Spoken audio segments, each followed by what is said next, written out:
Yo, what's going on, Nomads and Drifting podcast listeners? Welcome to episode 18 of the Backspace Nomads Podcast.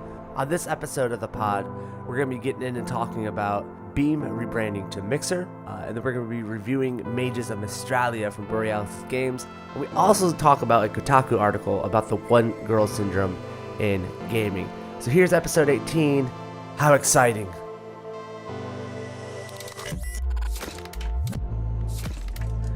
Monica, I haven't seen you in a little bit. How's your week been? How have you been? You're lying. I've talked to you multiple times this week. Don't break the wall. Oh,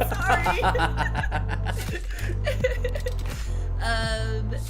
Things are going good, dude. I have just been living the dream. I had a bunch of people at my work visiting. So the office was fucking crazy. And I wanted to. And I was like overwhelmed and just had so much work to do and I wanted to blow my brains out. But I didn't. I'm still here. You made it. Yeah, outside of podcasting things and other fun work projects like that, I did get a little tiny bit of Conan in. I haven't been able to play much lately, but I did get a tiny bit of Conan in last night when I got home from drinking with a friend at the bar. And we joined a new clan. We had to merge clans, and this new clan we got invited to.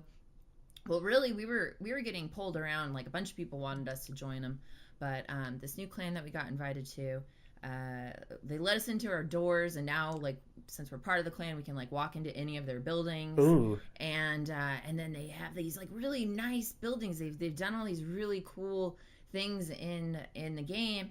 And I just walk up, and I didn't pick the clan out necessarily, one of my clanmates did. And I walk up, and I was just like, oh, well, this is a nice sign.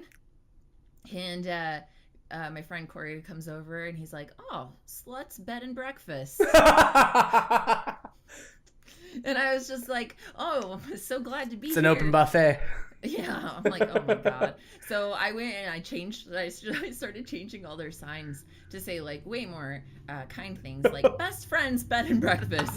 And so you just PC'd the shit out of their clan. Yeah, I don't want to fucking go to sluts, bed and breakfast. What the hell? Like, God, guys, like, no wonder it's a clan of all dudes. What the fuck? Well, ladies in tow now, and I'm fucking changing that shit. Best friends, bed and breakfast. It's like nice guy corner, nice library, guy. Whatever. Wholesome women's. Yeah. Breakfast like, gathering. Yeah, the feminist fire pit. Feminist fire pit.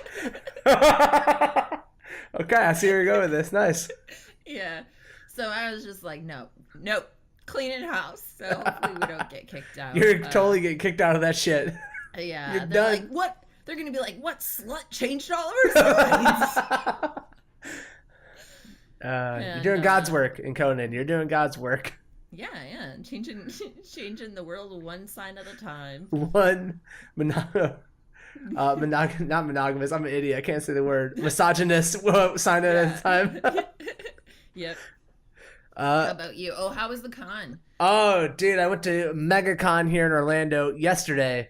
And what an absolute blast it is to go to conventions in general. But like these full on like nerd cons where it's like every subculture of the nerd genre is like in there. Like I consider myself a geek and a nerd, and then I go to things like that and I am wholeheartedly outclassed by those motherfuckers. Like the amount of stuff. Were you wearing your panda onesie or anything or no? No. I was just rocking like some black denim jeans, my boots, a black t-shirt. I was just looking plain as can be, inconspicuous. Okay. And just seeing these like people combining so many like shows that I don't know about into like one cosplay. I seen these remember the Street Sharks from the 90s? There were three guys who had full on Street Sharks, like really well done suits, and then one of them had a Vin Diesel melded, like a Vin Diesel puppet on his hand melded to his hand. Like it was the most fuck? I don't know what's going on there, but it was a lot of fun. I think the funniest, I guess saddest sign I seen was a sign that said cosplay is not consent. I shared that in our Discord. And I guess you do have to tell certain people that just because these girls have a bunch of cleavage and ass hanging out, you just can't go grab it. It's not an invitation. Yeah, I guess signs like that make me concerned. Like, do you think that these people, like, as they're watching shows and playing video games, do you think that they're like placing their hands upon the monitors and stuff? Yes, I do. Like, what kind of people are like, oh, I see something I like, I have to just go put my hands on it? And do they do that to anything? Like, is it like, oh, Do you think they like pull their monitors really close and like practice kissing on their monitors? Yeah, probably. I mean, like, I'm not gonna lie, I haven't practiced kissing on an inanimate object in a really long time. Well, that's one of us. You gotta, if you haven't been able to kiss anyone in a while, it's probably good to keep practicing on like something. But I was a pillow kisser. Me too. Just I caressed it, like held the pillow really firmly behind.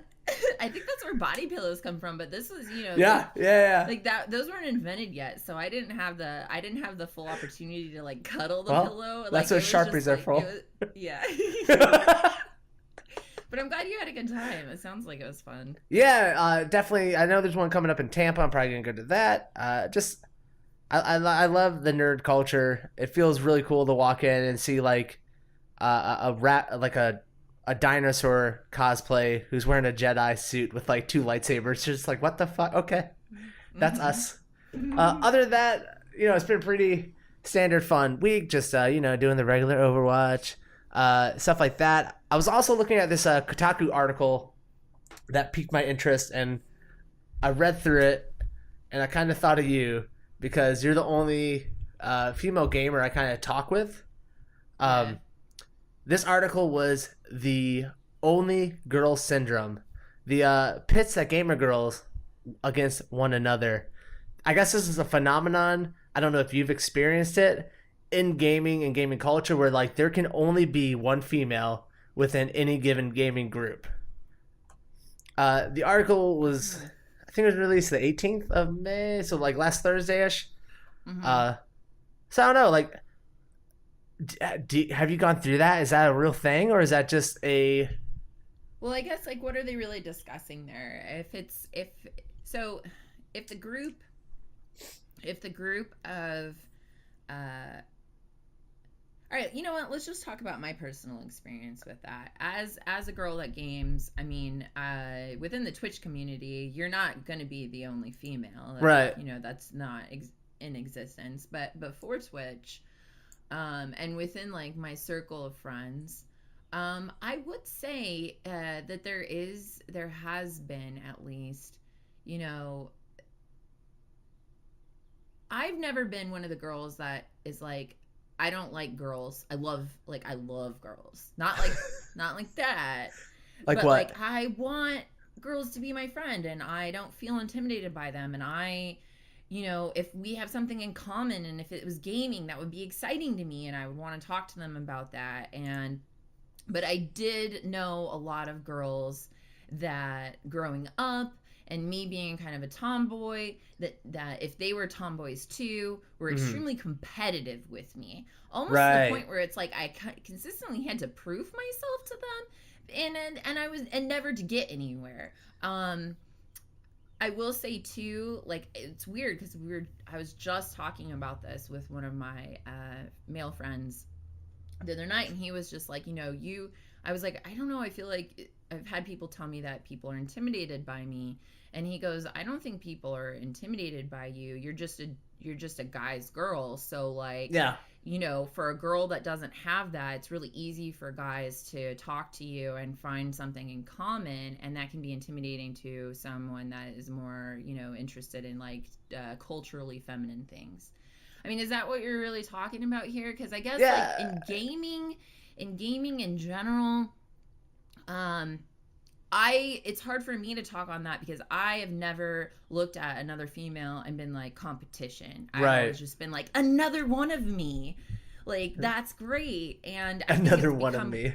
yeah, and I think it's become more common now that girls game or they're out about gaming, you know, They're out of the and console now. yeah, they're out of the console, and so it's a less common occurrence. Yeah, that's kind of what like the article was pushing in. I think it's like a real world phenomenon where there is typically like in a group of guys, there is usually like a one girl that hangs out. You know what I mean?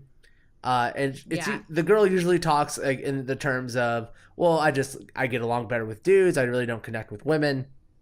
I think we've all gone through friends who like that groups of circles that have that type of person, and so I think the article is like relating that in a gaming sense.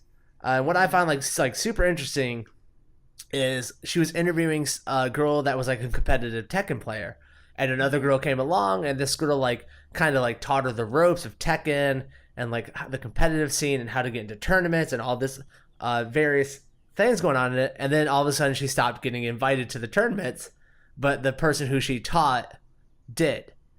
And so like the one girl syndrome kind of like bled into that, and she's like, oh well, it's kind of like my own demise in a way, until this girl stopped playing Tekken and I started getting reinvited.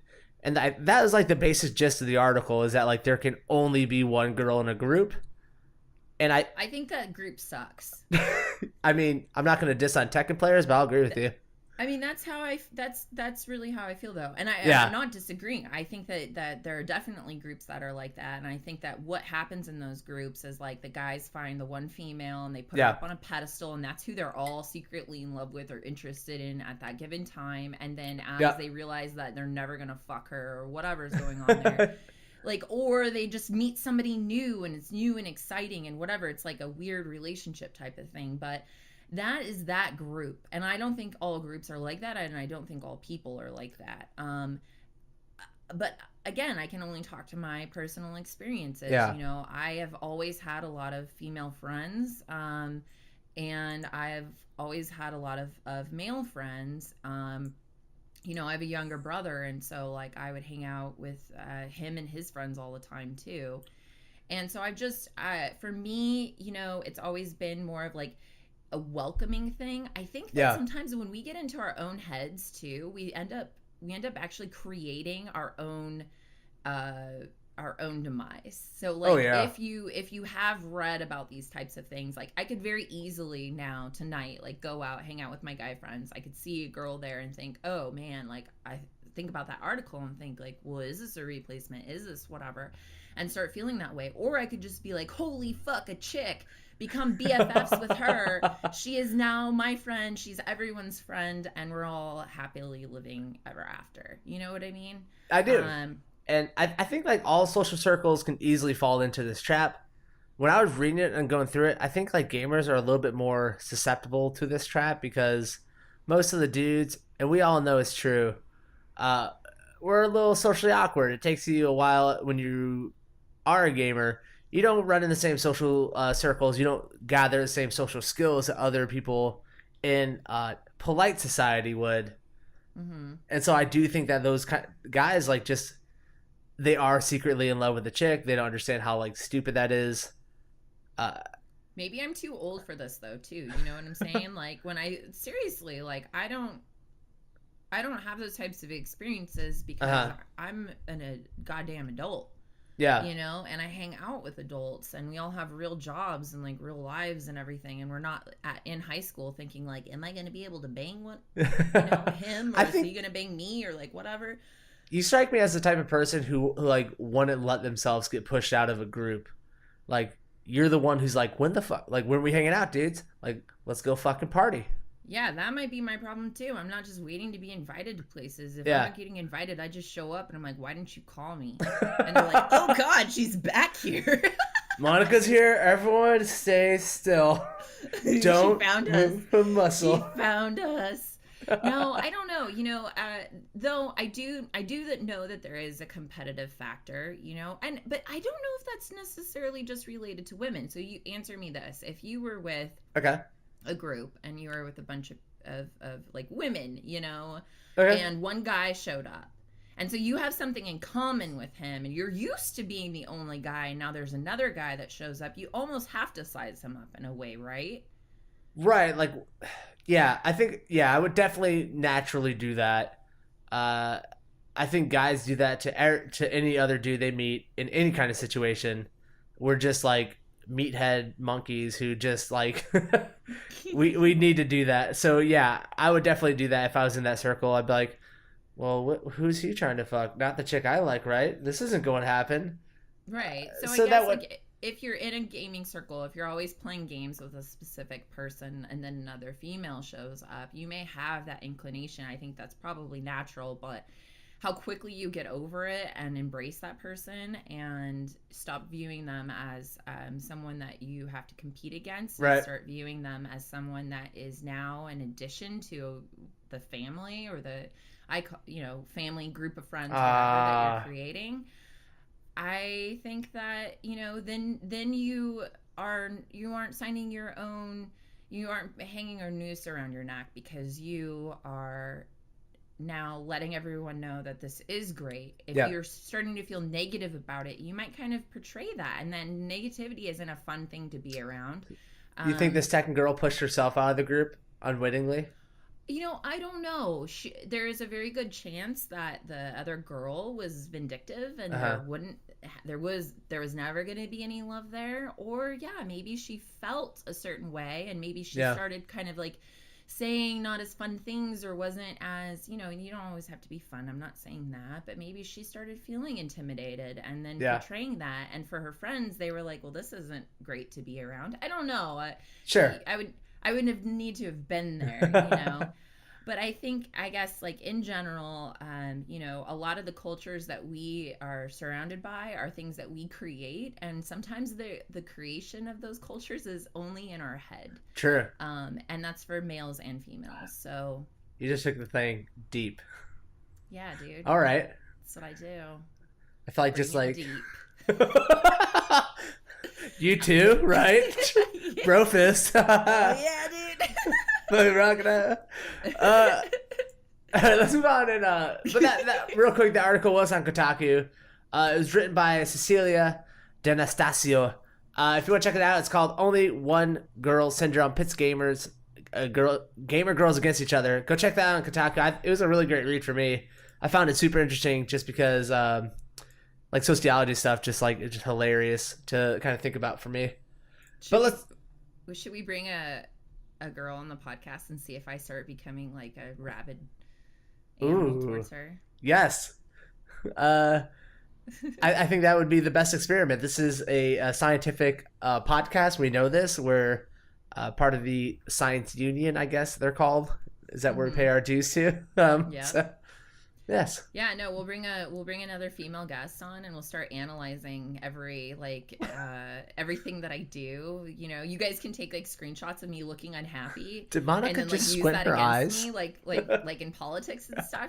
They just use the one screen grab. Like you guys can start doing that. Be like, Monica hates women. This woman hating gamer is so into herself. Fucking hating gamer. She wants to be the only girl. What are you? All right. Let's move on to Beam. Beam this week rebranded themselves. Beamed themselves into space and away. Beam us away, because now we are going to be Mixer. Matt Salzmindy, who is the co-founder of, I guess, Mixer now, he wrote a big blog post about this. And before we dive into like what it kind of means for Beam and like what all this stuff is getting added to it, what's your initial impression? Beam to Mixer. What do you think is going on there? You like it? I was a big fan of the name Beam. Mm-hmm. And I know that this is way more than just the name. They also put out, multi-streaming.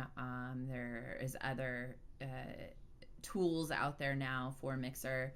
But in general, the move was interesting. I think you had told me that it was because they are planning on expanding, and by doing that, they couldn't expand into other countries with Beam, right?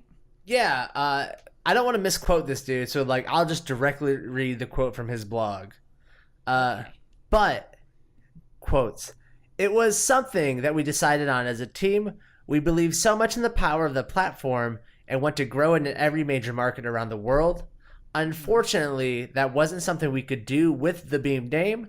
We chose Mixer as our new name because it represents what we love most about our service, how it brings people together. I think that means the word beam doesn't translate in Chinese. That's the only major market that is big on gaming.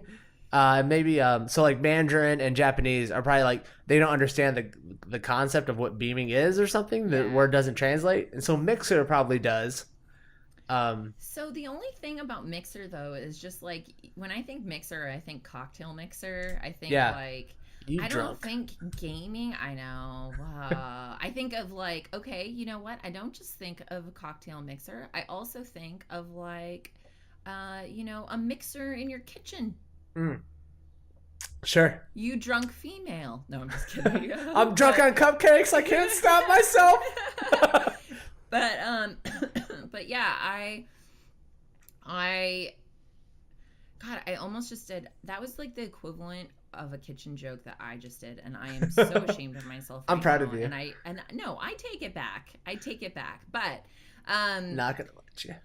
Okay, fine. You can keep it. Whatever. All right. But I think the name's a little weird. Beam was a good name. It's ambiguous, is what it is to me. Yeah. But some of the other things that they are adding, like, right. So, it's kind of crazy the fact that, Twitch is really doing some cool things with their partnerships and everything, their affiliate program now. That's something that people have kind of, at least me, I've wondered, like, why are you not capitalizing on more of your viewership and obviously on the niche communities too. Like, there are a lot of smaller communities around smaller games that people would love to be more supportive. And so Twitch is doing some cool things, but I can't believe now that Mixer has introduced, you can stream alongside your friends on the site. Yeah, it's they're branding as co-streaming. You have it's like the big selling point of Mixer, which is 1 to 4 streamers can combine their stream into one mega stream. Like, kind of think like split screen gaming, like back in GoldenEye and stuff like that. There are 4 boxes, and you can view the streamers there. That to me isn't that big of a deal. There are websites out there that do that for Twitch. I know, but you don't like having to have your community come there and then watch on other websites. To me, that's a huge deal. Yeah. Because you are then asking someone to go and watch 4 different tabs. Sometimes the internet can't handle that. Sometimes, your internet can't handle watching 4 people at a time or whatever. And then you're still asking them, if you're wanting to network by streaming together, you're asking them to go to another website. That is an additional click, and that's probably not going to happen as often as you would want it. So I think it's awesome, and I can't believe that Twitch hasn't already implemented that. They're definitely going to do it now, because I'm pretty sure the affiliate program that they're running now is in response to Beam. And Beam, you're able to monetize Beam as a very small streamer, and I'm sure that's what got the affiliate program going. So I don't... you think, clicking the link for the co-streaming is a big deal. I don't think it's that big of a thing, because I don't think it's watching 4 people is that great. I don't... I've watched this type of streams before, and I just kind of find them more annoying than not. Some of the other stuff I think they're doing is cool. I think the name Mixer more so also comes from them being... Beam is, super small community-oriented, and when we had Unicorn Gaming on the show, he talked about the community of Beam being a big thing. And they're rabid for each other. It is, yeah. So, they're trying to highlight their own stuff. Games that interact through the stream, like the Telltale games, they're building that into their service where you can interact through Mixer to influence the streams. Also, they're adding... This is going to be built into Xbox One and Game Bar, which is Windows 10's gaming overlay. So its default is like built in with Mixer, which is a huge problem for Twitch, to be honest. Yeah. Also, they have a Mixer One channel, which is like they're going to curate live content, which is kind of like the homepage for Twitch, but in a much more like focused way. They're going to showcase the streamers they want to and showcase the communities they want to on like one channel. And the last thing is and I think this has been mixing from Twitch. They're calling it the Mixer Studio, which the Microsoft store in New York City is getting a small studio where they can do interviews, esports. Yeah, that's rad. Like that's like really cool, and like it just shows how seriously Microsoft is taking this. They're pouring tons and tons of money into this thing, and I'd be worried as Twitch because like Twitch as a whole right now. I know a lot of the big streamers have been really complaining kind of about how the community's been lately. I know Goldglove just had a post on Reddit about it. A lot of people commented on his Twitter about it. And I don't know, like Twitch kind of feels like unbeatable at the moment.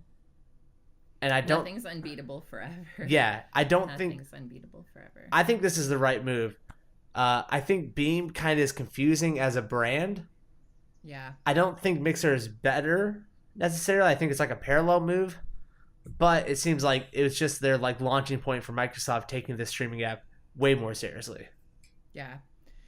You know, I guess in general, and this has been said every single time there is a new introduction of like video game live streaming, or a video game live streaming site does something to improve, and then people are like, "Whoa, you know, Twitch is going under." Twitch is very, very far from going under or being obsolete. If it will ever be obsolete, I don't know. Yeah, they got that Amazon money.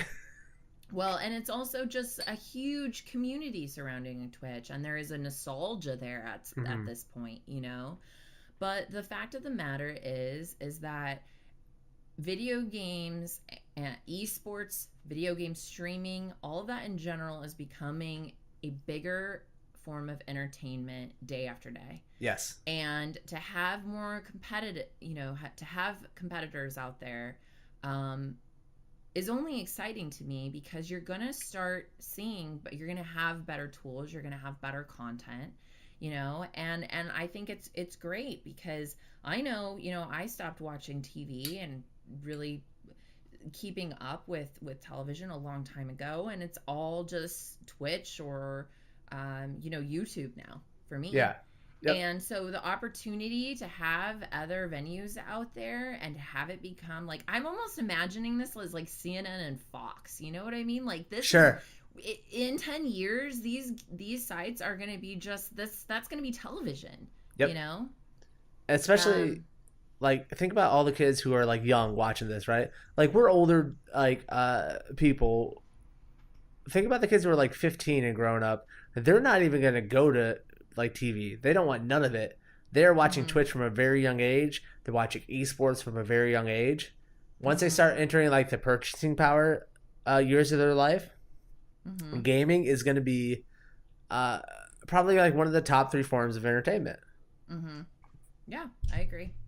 I think it's already, I mean, I think it probably is, depending on how you look at it, already the top 3 forms of entertainment. Yeah, I guess like video, like fed entertainment to you. Yeah, in as almost replacement of television, like and broadcasting. Yeah, like a broadcast nature. I definitely do, and I love it. Like, I know people like to binge and Netflix on shows. Like when I was going through like lonelier parts of my life, where like I moved to a new city and I didn't know anybody, I didn't go on Netflix. I went on Twitch and I watched like Lethal Frag all night. You know what I mean? Yeah. And it's a much more intimate, relaxed form of it. So I think that anything that a company like Mixer is doing, anything a company like Twitch is doing, anything a company like YouTube is doing, I think it's only better, because it's giving more tools. It's going to be allowing more people to create content that we enjoy watching, you know, and the content, I think, of the future in a sense, you know. Absolutely. So I'm excited about it. Whether or not I like fully transition over to like hitting up Mixer every day at first and foremost before hitting up Twitch or YouTube. That remains to be seen, but I think that this is an interesting move, and we'll see where it goes. Definitely. Do you think, before we move on, do you think that they're competing with Twitch, or do you think Mixer is competing with YouTube gaming right now? Like, is like Twitch like king of the hill, and everyone's just trying to compete for the second spot right now? I don't know. That's hard to say. I feel like, but to me, that's really, really hard to say. Obviously, they have to compete with Twitch in some regard. You know, Twitch has such a massive influx of just money traveling around through people getting subscriptions and then subscribing to their friends and whatever. I mean, I know when I was streaming actively, like half my money was going to all my subscriptions to my friends. I was like, damn, I'm gonna go broke here. But you know, they've got a really good business model, and I think that if there's no one competing with them, that's a mistake, you know. Sure. But I don't know. I don't know exactly. I would imagine Mixer's is competing with both, but also trying to make its own mark. Sure. Cool. Well, that's our discussion on being a Mixer. Let us know what you guys think about it on our Twitter at Backspace Nomads. You can tweet at us what you're thinking. Real quick, we're going to go to intermission, and when we come back, we're going to dive into our review of Mages of Mystralia. We'll be all right back, everybody.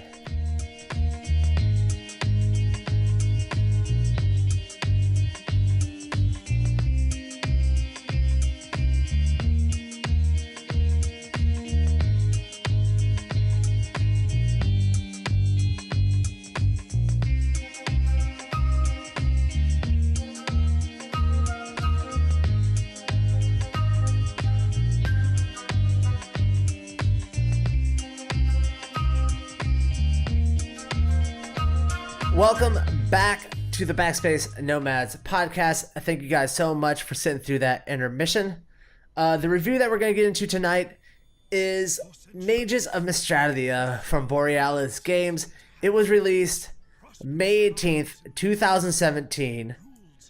You can find it on Steam for $24.99. Mages of Mystralia is an action-adventure indie game set in a world of magic. Your mind is the greatest weapon. Learn the ways of magic and design your own spells to fight enemies, navigate treacherous terrain, and right past wrongs in the kingdom of Mystralia. Monica, what did you think going into this game? What were your expectations?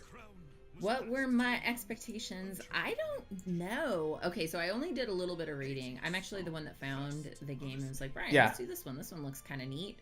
I only did a little teensy bit of reading about it, and it sounded like it looked like it should have been almost like an RPG or something, but it sounded like it was almost just a crafting game based off the little bit I read. Sure. And so I didn't really quite know what to expect. The only thing that I knew is that it had won tons of awards. Like, you know, when you go and you remember the olden days when you would like go to the movie rental place, and like they would have like the one indie film that had like every single award known to man on the cover of the DVD, and I would just be like, well, that one's good. I'll go, watch that one tonight.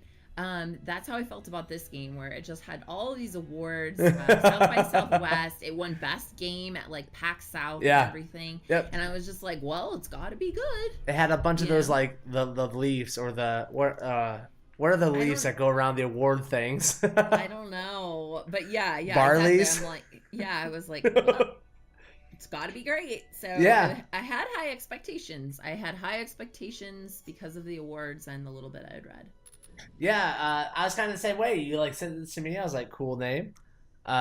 Which Mandroid, who was our guest last week, he taught me to pronounce it like Australia, Mystralia. All the awards had me interested. I thought the art style looked very fucking cool from all the screenshots and videos. I did do a little research before I jumped into it.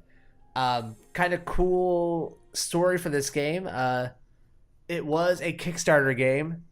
they didn't go to Kickstarter to make the game. They kind of had the proof of concept. They're a Canadian developer. They developed the game, but the game didn't have the polish they were looking for. So they did a Kickstarter campaign to fund like the polishing of the game, fleshing out animations, making everything just like look a little better, add more spells to it. So interesting use of the Kickstarter website. Mm-hmm. I know Ed Greenwood was attached to this game. He's basically the dude who designed the Forgotten Realms world that all those books are set in. So like I was like, after I read that, I was like, all right, I'm fucking ready, dude. I was completely pumped for this game. I think I've played more hours into this game than I have any other game we reviewed. So I was definitely looking forward to it. So Mages of Mystralia, what were some other things that you liked about it, Monica? Okay, so it didn't really hit me until right before we started the show, but like I feel like tonight we were kind of talking, we talked about the only girl syndrome. Yep. And like we talked about, touching cosplay is not consent. And oddly enough, one of the things that I really liked about this game was the protagonist. Yeah. I liked the protagonist at first. Kia. Wasn't it Zia? Zia? Is that it? Am I missing two of them? It was Zia, but maybe K's and X's are similar. I'll let you have Zia. I think you're right. Kia is just a car that no one wants to drive. So I guess like the reason why I liked the protagonist was at first I was like, what is this troll doll looking motherfucking? How they tame that troll doll hair, and she's got like these big ears and everything, and I was just like, that's what I look like as a little girl. I fucking hate this. I hated my ears, and then I realized this is cool because in the story, there's one. We should explain the story a little bit. Sure. It kind of follows like a traditional, nothing crazy within the storyline. There's a king who got mages and magic were used throughout the land. The Mad King. And the bad king came in and he got into the dark magics, and then magic was banned everywhere because of his wanting to hold on to the power. Yep. And then once every 10 years, someone is born that is just naturally inclined to magic, and so enters in this young girl, who's a really cool protagonist. You don't see young female protagonists often, so I thought that was exciting. Definitely not in this genre.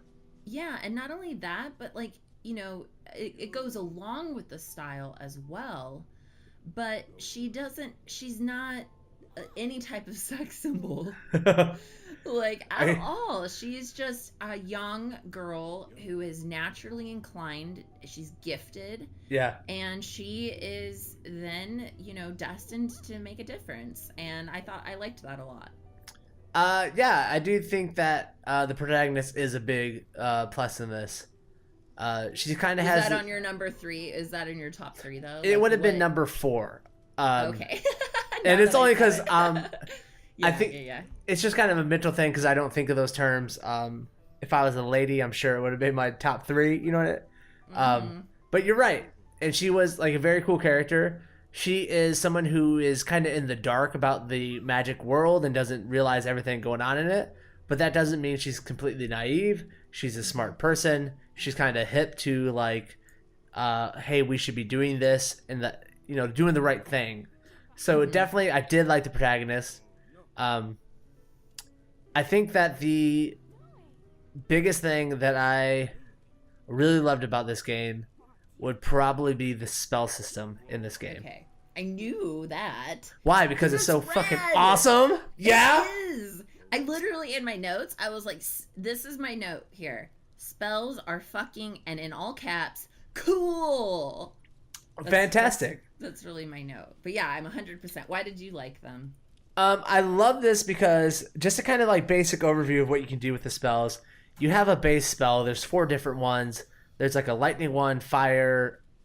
So like there's like 4 basic spells, and so then you can augment the spells by adding different effects to it, and you find these different effects throughout the land, like solving puzzles, opening up hidden treasure chests. So like let's say you have a fire spell that you just shoot, or that you leave like a ball of fire that kind of explodes a little bit. Then you can find a forward augmentation. You add that to the spell, and then you can shoot the fireball. And then you get crazy, and you can find a right hook augmentation that adds a right circular hook to your fire shot. And there are spells like that throughout the entire game. You can have ones that bounce. You can have them cause chain reactions. This spell system is one of the coolest ideas I've ever played through in a game. And I don't know why every game that involves any type of magic or combat doesn't have this. I feel like this game may actually start implementing that in a lot of different games. Like, I think that what they do with the spell system, I can't think of something that is this unique in the past, but I feel like they have created something really exciting here with the spell system. And one thing that like I said, that was on my list as well of the things that I liked. You're not going through this game and just like unlocking a specific spell. You are creating. Yes. You are creating, and it's really fun. You know, I think a lot of people could appreciate that and enjoy it, and you can create these amazing spells that will soon become your favorite, and you crafted it, and you get to use it the way you see fit. You can name your spells. Yeah, it's really really awesome. It's like when you sit around with your friends and you say to yourself, like, or to your friends, like, wouldn't it be cool if there was just like a game where you could like do this and that? It's like these guys had that conversation and then they went and did it, because this is every cool conversation you've had about what like a game could do different. And you're right, like every spell is yours. You create the spell, you name it. I know one of my spells that like kind of like you just shift and dash forward. Like I called it like the James Brown, because like once you stopped, you like knocked everything back. So that's my James Brown spell. It really made me feel like I had ownership of the protagonist and the game and the story that was going on in a game where everything's kind of linear. What's something else that you like from this game? So there is a lot to like in this game. So, you know, our kind of rule of thumb is that we find 3 things that we like, and we have to find 3 things that we didn't.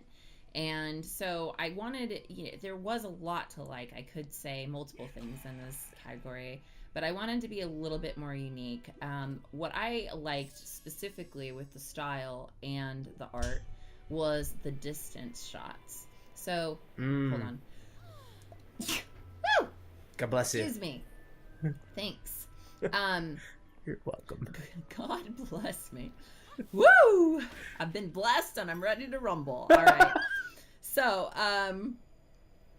I actually liked, like, you know, if you go and you view any trailer as you're watching the game or playing the game yourself, you know, there's a lot to be liked about the environment.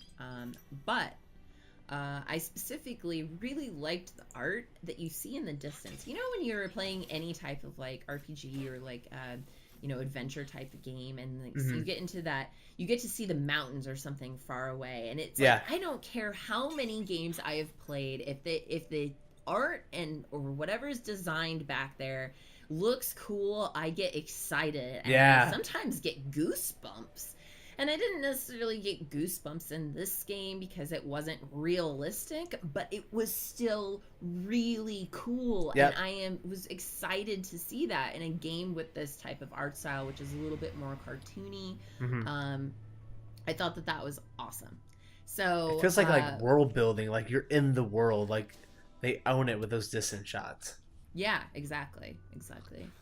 I would jump in like with like the art and the style of this game. Definitely cool. The best way I could describe it, if you think of like a Zelda game from nowadays, like Wind Walker and whatever the most recent one is, because I'm a huge nerd and I know this kind of stuff.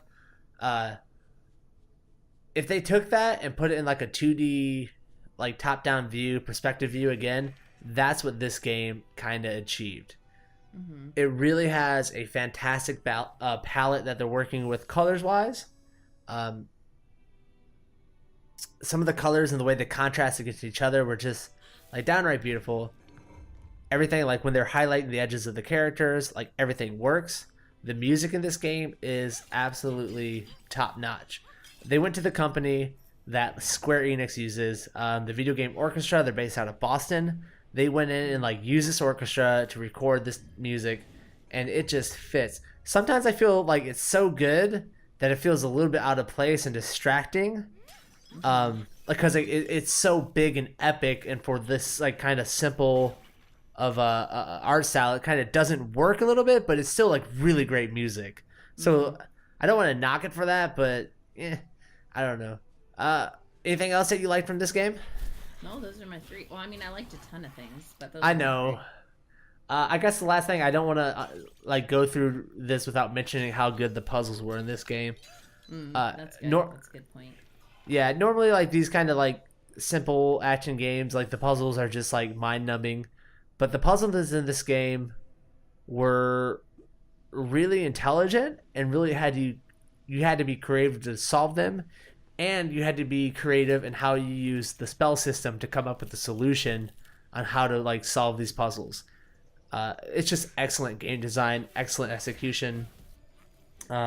I just didn't want to like not tap on that because I know there are a few people at that studio who just sat there and like hammered out these puzzles. Right. And I feel like our listeners will definitely want, if they're interested in puzzle games, like that should sell you. Like that should sell you on it, right there. So yeah, it's good that you mentioned that. Mm-hmm. All right, let's move on to some of the things that we disliked about Mages of Mystralia. All right, I can start. Here we go. Woo! I'm tired of these damn pots. Why is money and shit hiding in pots all over these worlds? God damn it! You know what? When are these game companies gonna stop using these damn pots everywhere? They're just breaking pots. Who runs around the world breaking pots all the fucking time? You steal out of a house or something. I'm so tired of the pots. Who just leaves money and like magical items in pots laying around all over the place? I don't know. And you know what? It was cute. It was cute the first 500 times it was done, but why the pots now? Can't we find a new thing to get? Can you like make the currency and the things that you need come out of the nature or whatever? Come out of the nature. Why the pots? I'm tired of breaking shit. I'm tired of being destructive. This is, I would almost, have you ever heard of those like stores where or like those, I don't know what you would call them, where you go and you rent a room and you get to break shit in it? Those places probably just exist. You never heard of that? It's like called like anger rate, like it's anger management, but you go to a place and they set up a room for you. You get just smash TVs and shit in it. I don't know. I don't know, dude. I'm a cook. I fucking break shit and throw like pots and pans against walls all the time. All right. Fair enough. But all I'm saying is that those places probably exist because we're a generation that's grown up having to break pots to get what we want. Like, this is out of control. I really just wish, make the currency and like the things come out of nature, like, or something unique. Right. Beat up kids in order to get money. I don't know. Okay.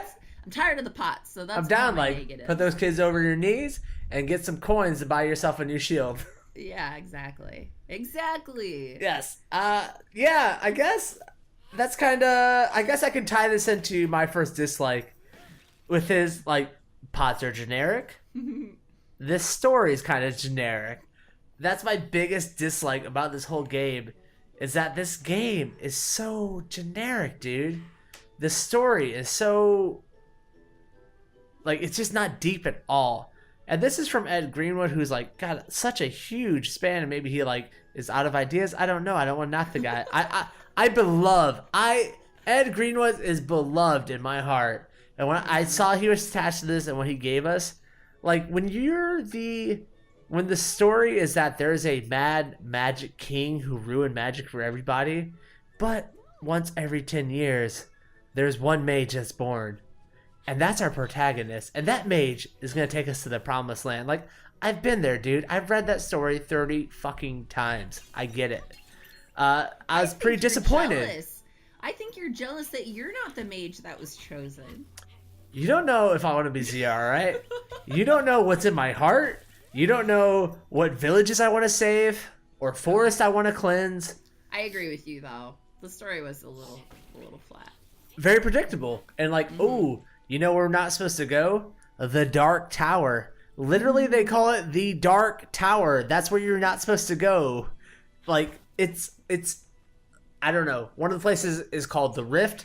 And like that word's been used all the time. I just don't get why this game, which has so much going for it, just kind of took these. I don't know if I want to call them shortcuts, but they didn't take the time to really build out a unique world where they had so much uniqueness available to them with the spell system. Like, just like add green ones here. Like, take the push. Do it, dude. Do it. Just go. Yeah, I can see that. Also, I think that this game can, could be played by all ages. Yeah. And for people that aren't old and bitter like us, they haven't heard this story 45 times. You know what I mean, though? We're ruined. Yeah. Yeah. For us, we've heard it a million times, but we've also been around a million years, you know? So, like... Fair enough. But I do agree with you. It left something to be desired. So, like, if they wanted this to be, the story to, like, really appeal to people that have... hit puberty and then some, then they could have adjusted a little bit. This game's going to be very well received. It's not going to be a classic because of the story. Right. It's kind of where my heart felt. Tying into that for me is the dialogue for this game. It's not the best written game. The dialogue's kind of weak, and I think the dialogue gets lost in translation a little bit because the developers are from Montreal. So they are French speaking, and I think a lot of this stuff in their head that sounds like really solid French that translates into English. But there are some basic, like from your mentor, who, by the way, in the story, after you run from the village that you blew up or whatever, your mentor just magically appears, like we get at Obi-Wan. He just has like some of the most non-conversational dialogue I've ever seen in a video game. Where he just randomly says, "Oh, life is so easy, is it?" Like, what? Like, Zia's a fucking kid who just blew up her fucking home? Why don't you pump the brakes a little bit, mentor? Like, just slow down, bro. Okay, we have to get into this. That's actually one of my things I didn't like. The mentor is a dickhole. He is a dickhole. Why is he so mean? This Dude. is just like this little girl. She just found out that she's just like one of the 10, like, or the one within the 10 years that's been born. You know, she ruins her own home, has to run away from her village. She seems kind of cool with it. Like, oh fuck, I did it again. And but the mentor comes in. He's like, "I'm going to mentor you, you little fucking brat." Like, he's such an asshole, and I just didn't understand it. And not only that, but I'm just like, for this little girl to have so many powers and everything, why is she just taking this from this shit guy like me? Like, yeah, for you real. know what I mean? So I liked her. I thought she was like a strong character. She was, interesting and everything. But I also was just like, man, you should fire your manager. You should fire your boss here. You have a future, young lady, and this old dickhole is holding you back. That's how I felt about it. This old dickhole is holding you back. Yeah. How many like sugar daddies do you think have had that said about them in life? Yeah, the mentor is at least one. I think that's really kind of it for things I disliked. I think it maybe this game pulls a little bit too much from games like Zelda. I'm not sure. But how can you not how can you complain about that? Zelda's a great franchise. So it is a great franchise.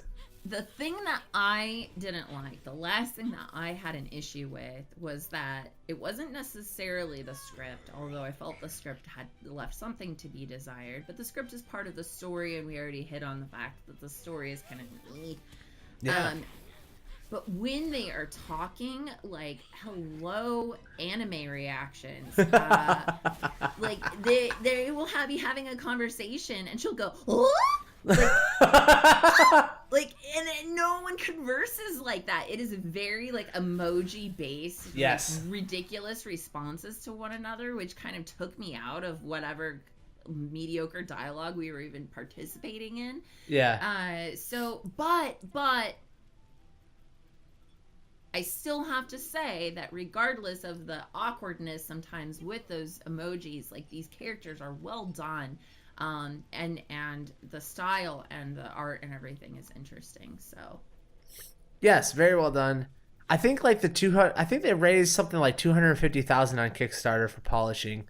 Apparently that went into like adding new spells to the spell system, which obviously that paid off.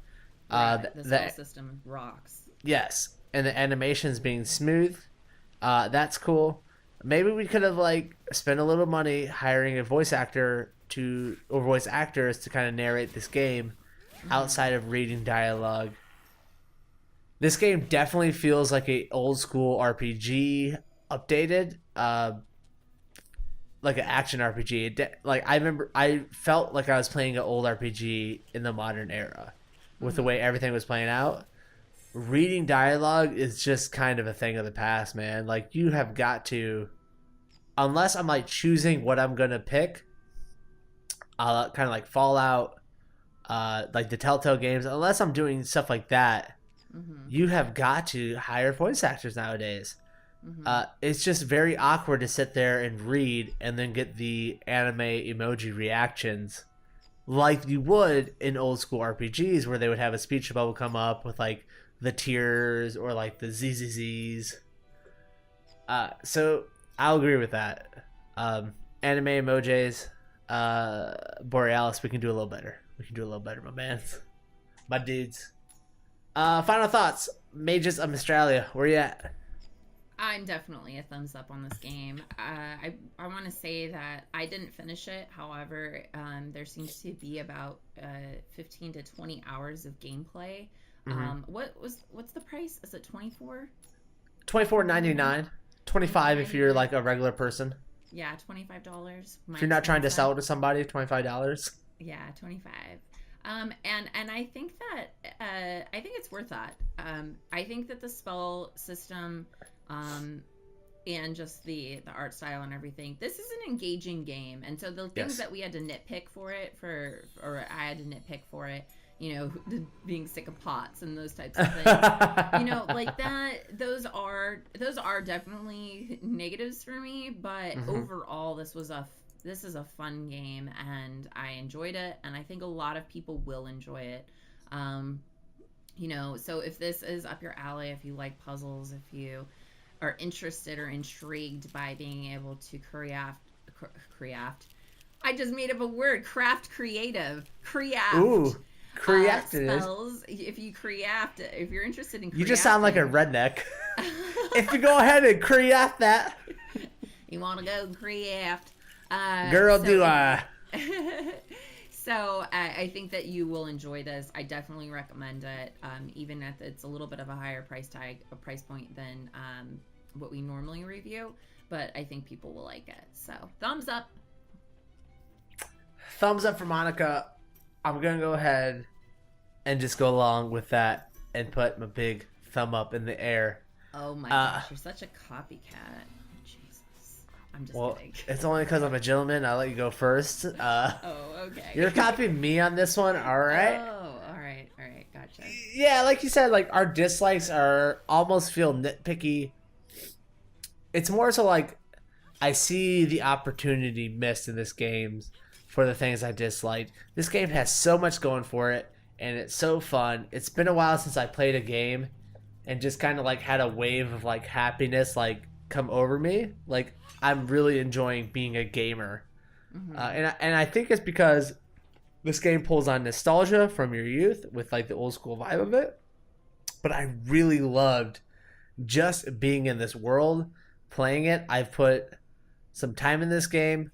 I am definitely going back to finish this game this week. Right. So definite thumbs up. Go out and pick up Mages of Mystralia for yourself. It's $25. That, like, what else are you going to do with your money? Buy a shittier game?